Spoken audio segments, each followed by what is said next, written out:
Hello everybody, it's time for part 3 of us looking at Rain's Protoss versus Zerg that relies on a pretty simple concept. Zergs are focusing all on defense to try to get up this Broodlord Infestor army, and we just start attacking when they are abandoning map control, when they are starting to build Infestors and not Roaches. Now, in the last few segments, we've seen all these Zergs do the same sort of theme, kind of going for Infestors, still kind of getting up that defensive edge to them, and then going, oh, I'm either trying to go Hive too fast, oh no, I'm getting killed by these drops, or oh, I'm going to build a whole bunch of Roaches and Infestors along with it, like we saw in the last game with Sen, trying to push Protoss back, but then he does these little counters, and because he has these well-upgraded speed zealots, it's tough to deal with.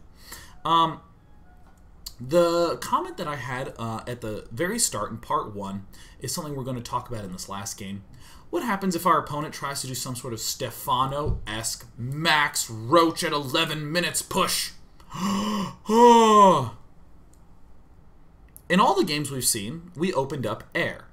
So in a sense, there is no maxed 11-minute push because we are harassing him with Stargate, Void Ray, and we can first of all see exactly what he's doing, and if he does try to do this Stefano-esque 11-12 minute Roach push, well actually he just can't do that because he's just getting hit so hard by air. He has to build some sort of huge, crazy, brutal, anti-air, otherwise we're just going to rip right through him. And there is nothing wrong with using your brain. I encourage you to make use of it. If you see an opponent building a lot of Lings and Roaches, what should you do? Just build Sentries and Immortals until you've held it off, and then go for the Colossus. And then go for the Blink and the Zealot Charge and stop around 3 Colossus, and then transition right back into this. Now what I'm going to show you in this game is something really cute. This is really cute. I was thinking about this before the daily. Here we go. Here we go. Here we go. How do you deal with Roaches? That is a question. Going for Immortals or Phoenix are basically the same thing. Oh, that sounds totally apeshit, doesn't it? Allow me to elucidate. If you are going for Phoenix, you are negating the Roach play by forcing him to go for some sort of anti-air. And after a while, the Phoenixes are essentially dud units that have served their purpose by denying this mid-game of Roaches and allowing you, the Protoss, to step into good stuff. Immortals function the same way. You build Immortals to directly deal with the Roaches. Most of the time nowadays, the Zerg player does not build any Roaches at all, go straight to Ling Infestor. Those Immortals, in essence, are now dud units in the same way the Phoenixes are somewhat of dud units. But that's okay because they serve their purpose, which is letting you stay alive so you can get to the next point anyways. Oh!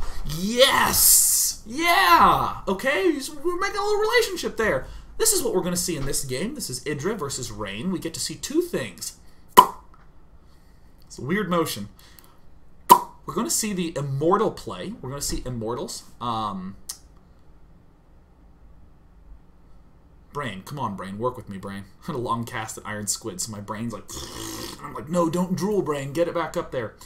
We're going to see the Immortals as an opening, and we're still going to see the same concept pull back around.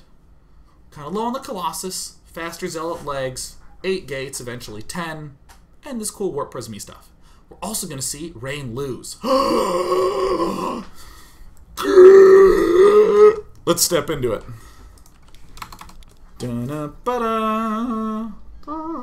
By the way, I'm sorry that clap was so loud. That actually like hurt my sinuses. E.g. Idra, or as it can be read, Eggadrark. My roomie called it Eggadrark. I was like, oh, roomie, that's Idra. She was like, that makes no sense.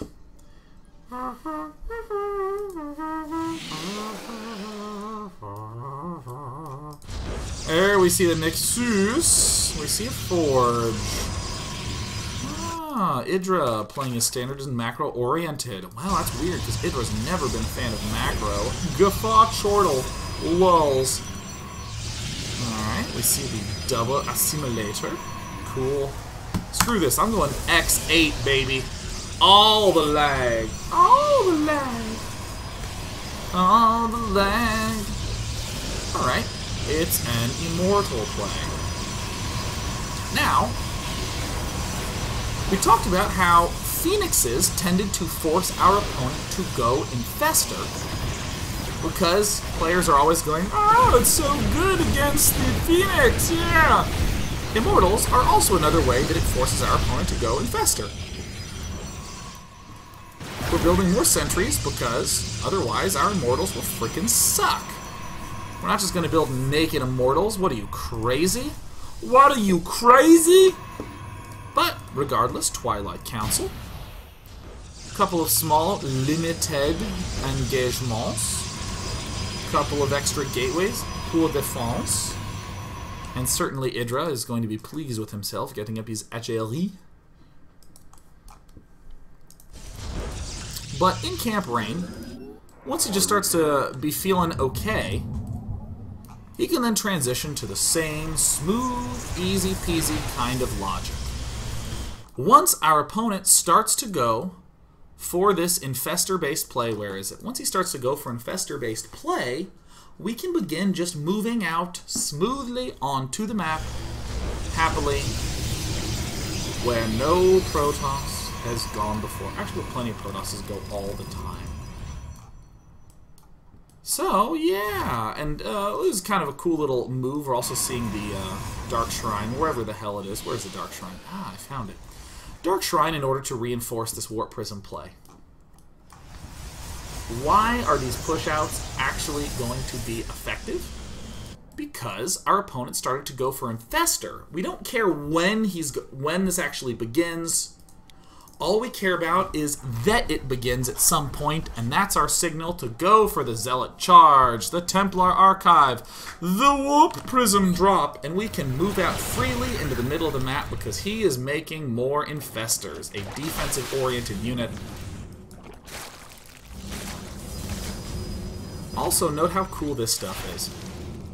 Normally, you would do this after this attack stepped into the action. But Rain's just doing it in the reverse order. I will first perform this large aggro drop, and then I will kill this off. Don't you dare expand against me, bro. Okay. Now, I will also note something. This, for an Immortaling player, is a low amount of sentries. You heard me talk about how Rain de-emphasizes the sentry in a lot of these games. Most of the time, 8 to 12 sentries is typical for an Immortal expanding player. Generally closer to 8 unless he's going all in, but here he has the very, very low 6. But because it's the first time he's been aggressive, he can do these sorts of things. It would have been nice if there was already a pylon over here. It looks like he's just sending a DT up there, but... Oh, he already sent a DT up there. Great. Regardless, we're seeing the same sort of structure come up, where it's a lot of Zealots, it's a lot of Archons. Archons will soon pop up, hilariously enough. The gas for Rain gets remarkably high because he's spending so much of his energy doing Zealot warp-ins and these sorts of things. But Zealot, Archon, Immortal, super strong, super strong. Now, what we're seeing from Idra is just the good old huge amount O forces. And it's probably right about here that I should note. Right, yeah, right around this moment. Whether Idra wins or loses, or whether Rain wins or loses, we can see that this general stylistic trend to flood on over to the Charge, the Templar, and the Warp Prism, all in this period where the Infestors are the primary unit, this technique puts Rain in excellent positions consistently. Zealot Archon is hard without the Archon. And again, we like to favor building the Zealots as replacement force fields. And even though this is a ridiculously ferocious attack, and I could go back in time to talk about exactly why it's able to break all the way through, I will still note that this is not an easy clean and win from Idra. He's still having to deal with some warp and harass here. He has some warp and harass coming up here, and Idra actually doesn't even have a 4th base. Now, here's the funny part. What if I told you right now that Idra loses this game? I'm going to note something that's actually quite funny. I was cheap a while ago, and I said in a game that Idra ended up winning, when actually he ended up losing. There's this weird psychological thing that people tend to apply to Idra, which is that a lot of his losses, in fact a significant number of his losses, happen when he does a huge shove attack, and then the attack loses, and then Idra quits, and people will say, oh god, Idra just, whenever he's frustrated, just goes all in. But here, because I said Idra wins this game, people are going, oh, see, look at Idra, he's going to crush with that attack. This is one of these funny things that it's just a weird psychological thing. If I said Idra lost this game, the chat would be saying the exact opposite sort of thing. Isn't that kind of funny? I want to note this from an objective standpoint, that Idra is actually not doing amazingly well. He has an army supply lead. A good chunk of it is tied up here, whereas with Protoss, only a little bit is tied up in this mothership. And Idra also just does not have that many, bases. Is running quite low on these. And this is one of these reasons why I say with these sorts of attacks, you don't want to over-warp in against a roach-linging player, because you still need to be able to have strength in these direct engagements. So that one simple example of this attack is just the manifestation of overly warping in. You don't need to do excessive warp innings, and we'll go back and look at those in a moment.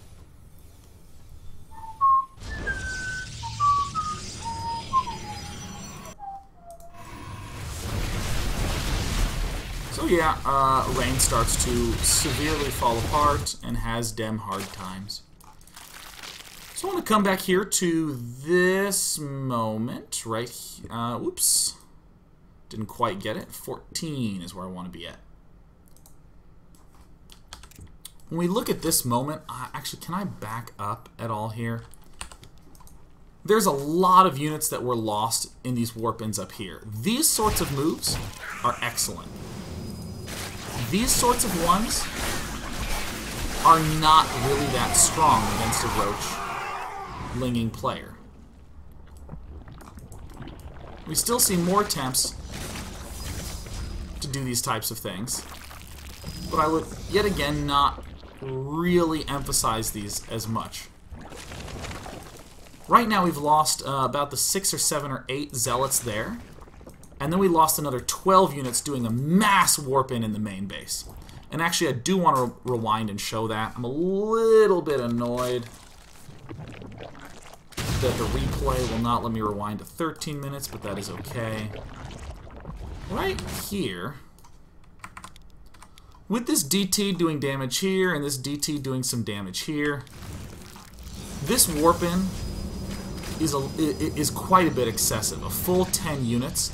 This is great against a player who's doing a Spine, Infestor, Broodlord, because you can actually kill his whole main with this, because he'll generally have just Zerglings. But the main purpose of this is so that Rain can kill this off. If this were 3 DTs and 3 Zealots, this would still go down. I can actually comment on this exact thing from personal experience. Chef and I, as you know, played a lot of games where I was trying to fiddle a Zealot Archon. The vast majority were not streamed, but even some were. And over warp innings like this is just a way to burn money. There's been about, I'd probably say 12 Zealots that we didn't need to warp in that just kind of freely lost their lives without really anything to be gained from it. And also, just having the extra Archons probably would have tipped this battle. This is one of these unfortunate circumstances where Idra just struck right when there was not Storm. And we did manage to get the infestors, but we don't care as much about the infestors because they can lob out all their stuff, and then our zealots do some nice work.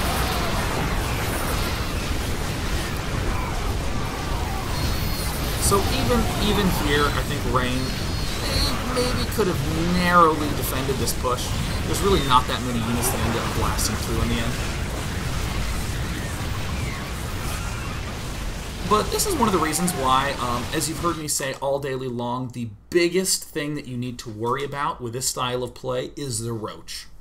To build the appropriate response units, to get the immortals up, and to not over warp in.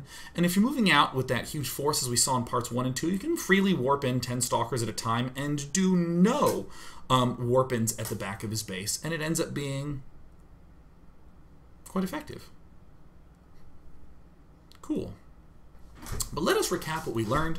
We saw that Zergs are doing this overly defensive thing where they focus heavily on infestors and spine crawlers to defend themselves, and we're just trying to check. Doesn't matter if you go for immortals or just an observer or for phoenixes, or the Zerg just says, hey look, I'm just gonna go straight for infestors. It doesn't matter how you learn this. The instant you see him going infestors, you transition just do a couple of Colossus, a lot of Zealots with speed, and you can do a very swift push starting at around 13-14 minutes. You have total freedom to move around the map. Great. If you see Mass Roach, as we saw a couple times in the first few games, you can respond by not doing these Warp Prism tactics, but by and large, the more defensive your opponent is, the more aggressive you should be, and the more Warp Prism focused you should be, and the more expandy you should be. And we saw an extreme version of that in the other game. In this final game, we saw the dangers of being a little bit too addicted to the warp-ins in the main. Against roaching players, we just don't want to do that much. We'll lose, we'll kill ourselves effectively by doing an excessive warp-ins. Against a big roaching player, it's almost always to keep your army very, very tightly planted together. So let's take questions.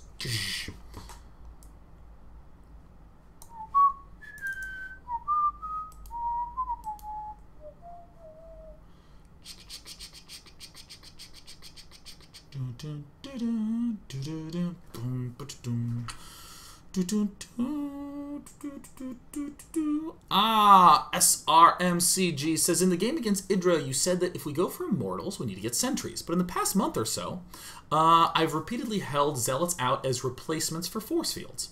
And to emphasize, I have said that they can serve as that. They serve nicely as that, especially in the late game when you have a lot more money and not a lot of gas.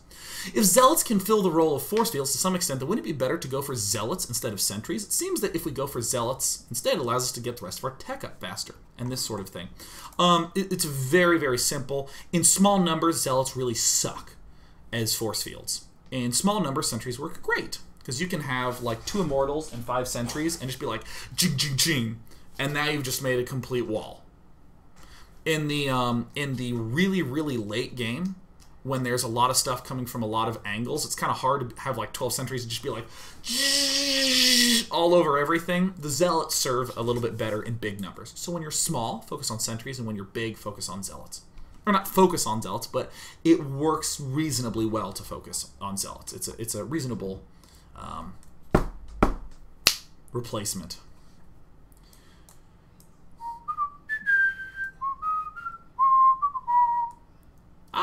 An excellent basic question that I love to think about that I lost. Yes, from Dr. Gratis. Day 9. What are some of the reasons you would make Archons out of the less gas-heavy High Templar? Or excuse me, out of the less gas-heavy Dark Templar instead of the mineral-poor High Templar?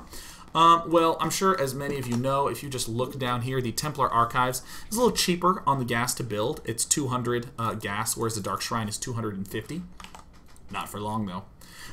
But more importantly, Zealots really are that good. I don't think of it as, whoa, I'm spending less gas on the Dark Templar. Cool, I can save some gas. I think of it more as the, like, oh, dude, thank God I can only spend like 100 minerals per Archon, because then I spend all the rest on frickin' Zealots. You get a lot more units. And again, these Zealots are one of the key pieces to the Zealot Archon mixture. The fact that the Zealots are in the way of the Archon. I don't even think there are that many Archons in that last attack. Archons are really good once you have 4. It tends to be critical numbers.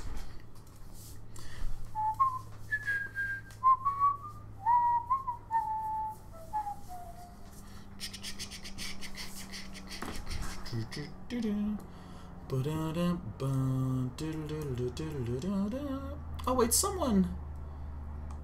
Let's see here. Let's see. Where is this? Lurking Tiger asked if I saw the new James Bond movie. I didn't, but I've been thinking about GoldenEye recently.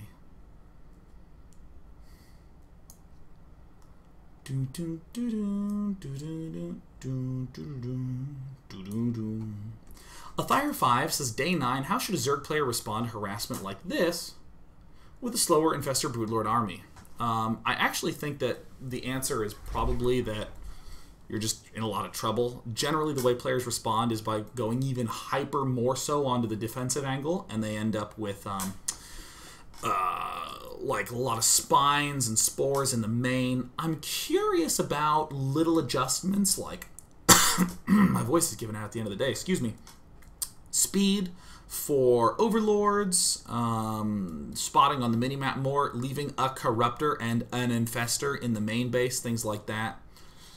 So maybe it'll work like that. That's kind of in theory, but generally the answer is just have really good watching on the minimap.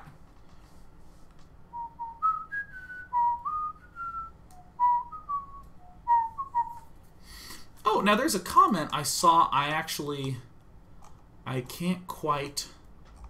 My chat's scrolling a little too fast for me to catch it, but someone was talking back about the Immortal Sentry daily, where I don't remember the specific comment, but was saying that in that daily I said something like Zealots and Sentries work better in, or that the Zealots work well in small numbers, whereas just now I said that you want to be having Sentries in small numbers. Doesn't that seem to be a contradiction? I just want to make sure that I explain those two clearly. Oh god, it feels really, really good.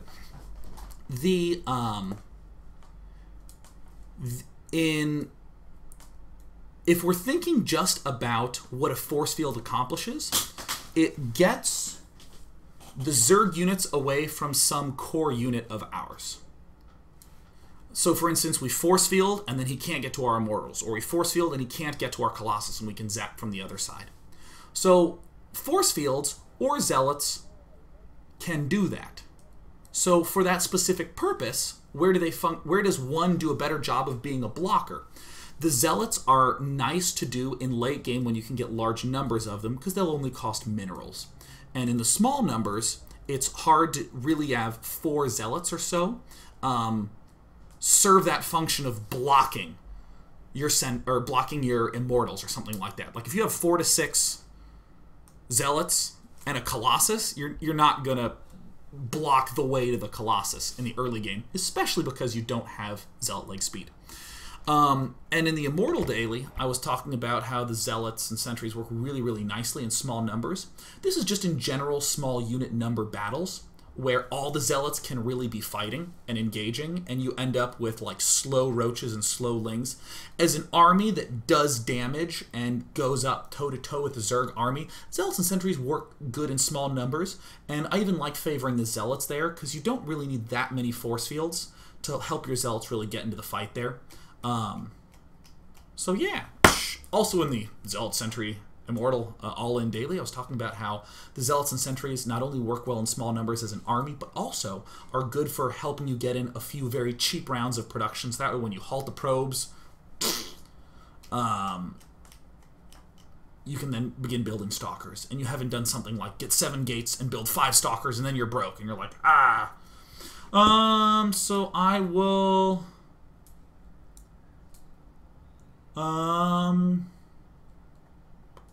and the daily.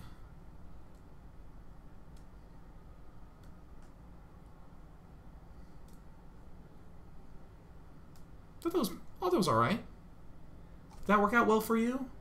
Actually, I would encourage you to go over to the day9.tv site, and you can make comments on each individual daily. Let me know what you thought of this. I just figure I'll just open it up. If you liked parts, if you didn't like parts, let me know.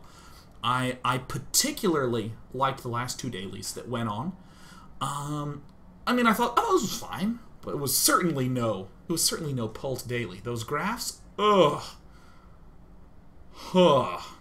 And of course, people asking like crazy, what do I think of the new patch and how it's going to change all the things?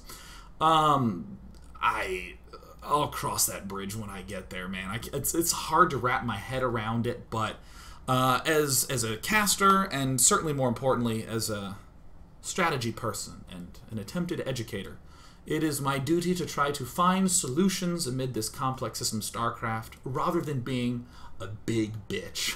Rather than going, oh my god, well, we're going to do a daily on this, but pff, the fact that Idra could break through that line was bullshit. It isn't that educational. I think that is not my job, nor is it my goal. And StarCraft makes me happy. So I figure I'd rather focus on that. Also, pizza makes me happy, so I'm going to go ahead and dig into that. Hope you have yourself a wonderful day. I'll see you tomorrow. And see you this weekend.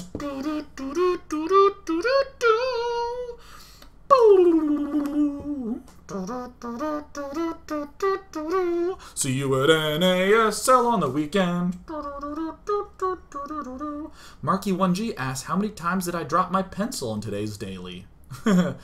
Mathematicians call it an uncountably infinite amount of times. Peace.